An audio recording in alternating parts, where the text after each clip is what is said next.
Et salut à tous, bienvenue sur Salto Arrière, ici Roman, j'espère que vous allez bien. Cette semaine, non seulement vous avez une vidéo, mais vous avez aussi un article. Donc si vous êtes sur YouTube, n'hésitez pas à cliquer dans le lien dans la description pour rejoindre l'article. Et si vous êtes sur l'article, c'est parfait. On va parler de 4 mouvements inspirants, vraiment cool. Des mouvements donc à la fois d'acrobatie, à la fois de force. Vraiment des mouvements qui m'ont... C'est le genre de mouvement qui vous donne envie en fait de faire de l'acrobatie. Ils sont souvent très impressionnants, ils sont maîtrisés par très peu de personnes. Et c'est ce genre de mouvement, quand vous les voyez, vous vous dites « Waouh, mais comment il fait ça ?»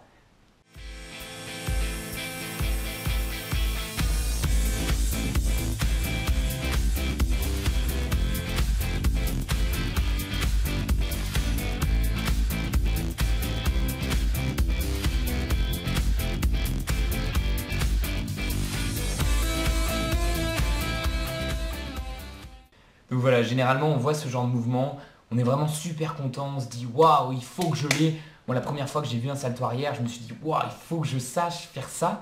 Mais le problème malheureusement, c'est que souvent on va faire 2-3 petites choses, on va essayer un peu 2-3 petits trucs, mais on va jamais aller jusqu'au bout. On va jamais aller jusqu'au mouvement. Des fois pendant 2 semaines, on va être à fond, on va être super motivé, on va faire plein de trucs. Et au final, on va abandonner parce qu'on se rend compte qu'on n'a pas assez rapidement nos résultats, on n'est pas super content. Donc moi, ce que je voudrais partager avec vous dans cette vidéo, et c'est ce que j'ai essayé de mettre en plus des mouvements dans les 4 mouvements que j'ai indiqués en bas, c'est vraiment la méthode des petits pas. Qu'est-ce que c'est la méthode des petits pas? C'est en fait une méthode qui se décompose en deux phases. C'est pour l'atteinte d'objectifs. En fait, vous pouvez l'appliquer à plein d'autres choses, c'est pas qu'en acrobatie, c'est dans plein de choses dans votre vie, vous pouvez appliquer cette méthode. La première étape, c'est de rêver grand. Comme disent les Américains, dream big. Vous voyez vraiment le gros tableau. Imaginez que vous avez une lampe d'Aladin et il y a le génie qui sort et vous lui dites ce que vous voulez. Donc génie, j'aimerais savoir faire le salto arrière, j'aimerais rencontrer cette personne, j'aimerais avoir un couple comme ça, j'aimerais manger comme ça, j'aimerais avoir un corps comme ça. Donc vous lui dites vraiment tout ce que vous voulez. Vous imaginez vraiment parfaitement comment vous vous posez aucune limite en fait au départ. Donc clairement vous êtes dans les étoiles, vous êtes vraiment dans vos rêves. Et ensuite vous redescendez sur Terre. Voilà, vous ne faites pas comme beaucoup de gens. Beaucoup de gens restent dans les étoiles, quoi. C'est-à-dire qu'ils imaginent plein de choses, mais ils font rien ensuite. Donc le but, c'est que vous imaginez des choses vraiment. Vous imaginez votre grand tableau, vos objectifs, mais ensuite vous redescendez sur Terre pour faire le premier pas. Et là, c'est très important, je parle d'un premier pas. Je ne parle pas d'un bond, je ne parle pas d'un saut, je ne parle pas d'un sprint. Je parle d'un premier pas. Pourquoi un premier pas? Tout simplement parce que si vous voulez en faire trop dès le départ, vous allez vous décourager.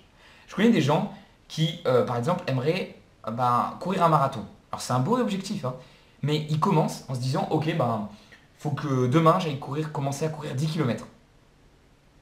Alors pour eux, c'est un premier pas, parce que 10 km, c'est pas je sais pas combien du marathon. Mais non, moi j'ai envie de leur dire non. Si vous avez jamais couru, commencez pas par courir 10 km. Faites un premier pas. Le premier pas, ça va être quoi si vous souhaitez, par exemple, apprendre à courir? Mettre vos chaussures et faire le tour de votre quartier. Alors, pour certains, ça va vous paraître ridicule. Certains qui courent depuis des années vont vous dire, mais qu'est-ce que tu fais? Tu vas courir 200 mètres, on s'en fout, enfin, c'est pas ça qui va. Mais vous, vous en foutez, parce que vous le faites à votre niveau. Pour ces 4 mouvements, je vous ai exactement expliqué un premier petit pas que vous pouvez faire, quelque chose qui va vous rapprocher de ce mouvement. Donc, par exemple, je parle par exemple en premier mouvement de la planche. La planche, c'est un mouvement très difficile qui demande beaucoup d'entraînement. Donc après, c'est difficile de dire, ça dépend vraiment de votre condition physique. Mais un premier mouvement qui va vous permettre d'appréhender la planche et vous permettre de développer la force, notamment dans les abdos et dans vos bras, c'est le L-sit. Et le L-sit, tout le monde peut le faire. Ce n'est pas un mouvement très très compliqué. Il faut juste s'entraîner là-dessus. Donc, commencez à vous entraîner sur le L-sit, c'est un premier pas. Et ensuite, vous allez faire le deuxième pas, le troisième, le quatrième.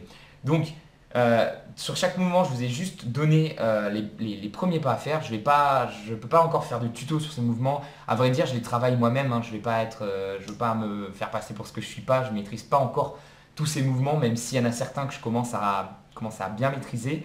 Je vous ai également donné un lien vers un tuto en anglais de ces mouvements. Voilà, donc moi je trouve que les tutos anglais sont mieux faits que les français. Malheureusement, en France, on n'a pas grand-chose. Je vais essayer d'ailleurs de faire plein de tutos pour combler ce manque. Donc voilà, n'hésitez pas à regarder les vidéos en anglais si vous avez déjà le premier pas. Moi je vous invite vraiment aujourd'hui donc à sélectionner un des 4 mouvements, celui qui vous le plaît le plus. Dites-le moi dans les commentaires, celui qui vous plaît le plus parmi les 4.